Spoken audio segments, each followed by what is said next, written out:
Bernier-Thibault House. 2 boxes made of glass and wood, simple volumes of similar dimensions, were added to this house in the Plateau Mont-Royal in Montreal. 1 box was placed on the roof and the other one in the garden under the big maple tree.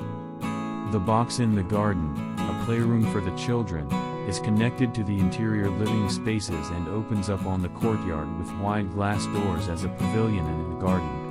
It is also covered with a green roof that blends it in the surroundings when seen from above. Therefore, the ground floor, the space for family life, is a L shape that wraps around the garden that becomes an extra room in the summer. The box on the roof shelters the room for the parents, like a tree house for the grown-ups.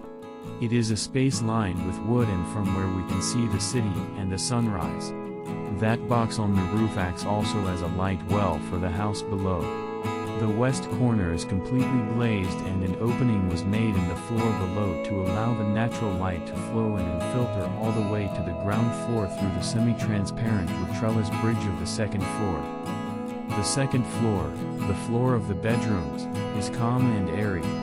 The bedrooms open on the circulation bridge made of wood trellis that floats above the living room in a double-height space filled with natural light and that offers views on the garden and the green roof. The stair, made of steel and wood, sits in that space.